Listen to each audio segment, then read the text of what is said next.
Hi, this is going to be a very short lecture on a logarithmic decrement. This is part of chapter 8, section 4. Okay, and you can see I skipped subsection 8.4.1, 2, and 3. Okay, so logarithmic decrement, it's usually denoted as delta. Okay, as you can see, delta right here. Okay, and not to be confused with the static deflection, okay, equilibrium position that we use in chapter 3 and 4.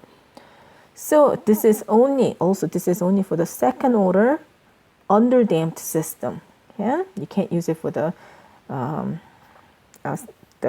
overdamped system or the critically damped system. It has to be second order underdamped system. Okay, so if you remember, the free response of an underdamped system is given by something like this. X of t equals a times e to the minus zeta omega nt. Sometimes I use cosine, sometimes I use sine. I just can't remember what I've been using so far. So another way to write it is x free. Okay, this is free response, right? Free. So t is e to the minus zeta omega nt. And you have a cosine omega dt, where omega d is the damped natural frequency. And you have b sine omega dt. Okay. In the previous slide, I explained how this can be, these two sine and cosine terms can be combined into one with the new amplitude in the phase. Oh, I should have used a and b. Maybe small a, but small a and small b. Okay, not to be confused with that a. Okay, so let's look at a typical response. So this is underdamped system. So it's damped, so it's dying. Okay, what's this decay envelope? This decay envelope is going to be proportional to e to the minus zeta omega nt. How about the other one? Just out of curiosity. This one will be some kind of constant times e to the minus zeta omega nt. What will this one be? Will be probably some negative, some other number times e to the minus zeta omega nt. It's upside down graph. It's upside down exponential decay function. So anyway, let's consider. Okay, let's zoom in here, and let's get rid of all of that. Okay. Let's zoom in here, and let's look at the peaks. So these peaks are labeled as B1, B2, and B3. And how often do you think they appear? Okay, do you remember? Your x free of t equals some a times e to the minus zeta omega nt. That's the decay envelope. And you have cosine. What did I use? Cosine. Cosine omega dt with a phase. Okay. So how often do you think peaks appear? Because this is a cosine function, shifted cosine function. That's what? That's also decaying, whose amplitude is decaying. So from here to here is also one period of cosine omega dt. And if you remember, what's period? Period is equal to, see, if I have cosine 2t, what's the period of cosine 2t? Isn't that 2 pi divided by the coefficient? So this is 2 pi divided by omega d. Okay? So if B1 occurred, okay, at some time t, let's call it T1. Okay, this is T1, this T2, and of course you can say this is T3. Okay, let's write it. Your B1 equals a times e to the minus zeta omega n T1. What do you think is going to be cosine omega dt plus phi at T1? Remember, you have a local max, approximately 1. Okay, so nothing, okay, times 1. How about B2? B2 is a times e to the minus zeta omega nt 2 times also 1. What's the maximum value of cosine? 1. Okay, so now, okay, when I go back to this is what I wrote down.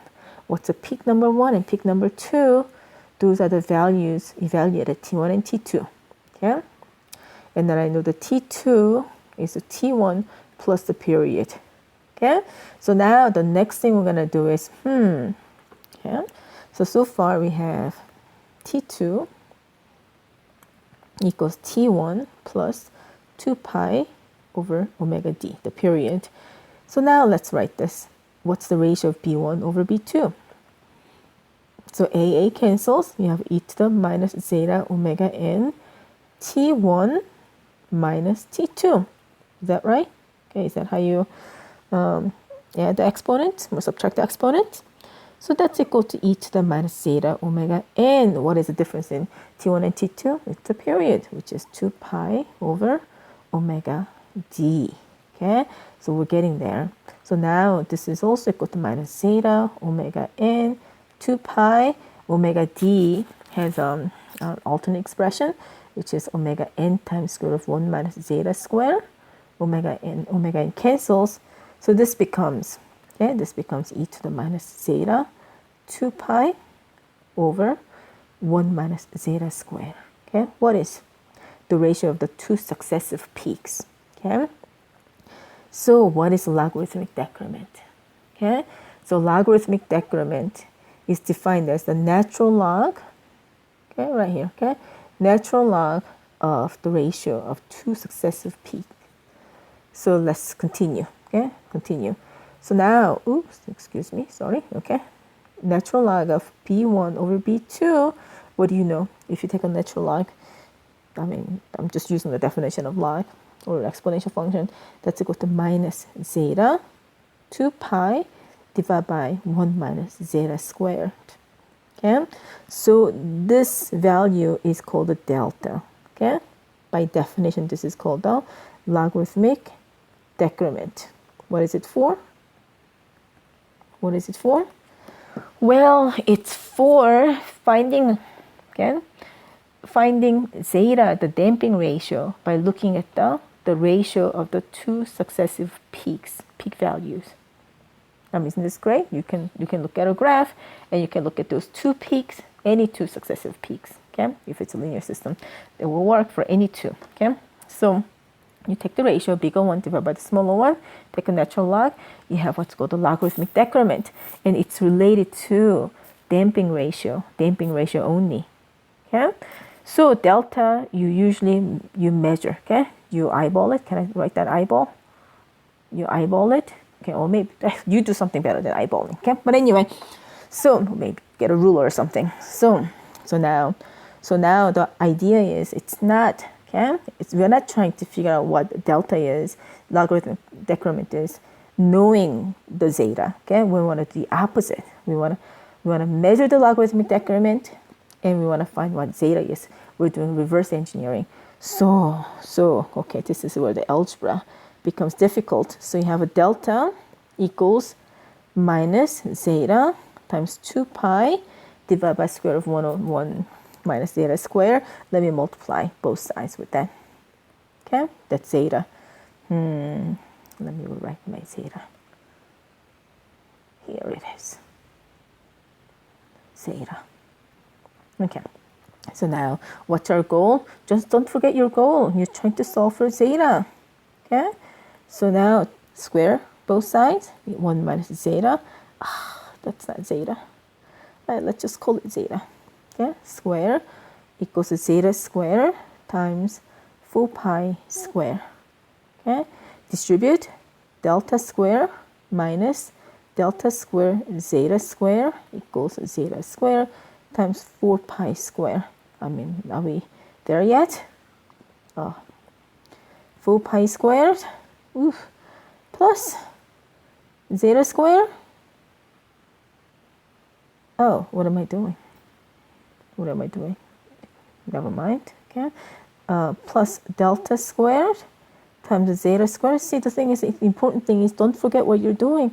You're trying to solve for zeta. Okay. So what's zeta then? That's equal to delta. It's probably absolute value of delta, right? Taking a square root and divide by square root of 4 pi. There you go. Okay, 4 pi square plus delta squared. Okay. So this is your delta. Okay. So this one you should really, save this somewhere. Okay. So look at this. Okay, look at this. I wrote almost everything except for, did I make a mistake somewhere? I think I might have. Okay, which one is a bigger number, T1 or T2? T2 is a bigger number, right? So I think I made a mistake. Okay, it's not negative. Okay, negative should go away. Okay, no negative, no negative, no negative. Okay, no negative. Then what happened? I squared it, so it went away. Okay, so final results is correct. It's just that I made a mistake here where t1 minus t2, negative t1 minus t2, because I did a bigger peak minus a smaller peak, right? Then it becomes t2 minus t1, which is a positive number. Okay, so I'm going to write it here. Zeta equals delta divided by square root of 4 pi square plus zeta. No zeta, no zeta, no zeta. Delta squared. There we go. Okay, that is correct. Okay, so let's box this. Okay, and I'm going to try to continue with an example after a little break.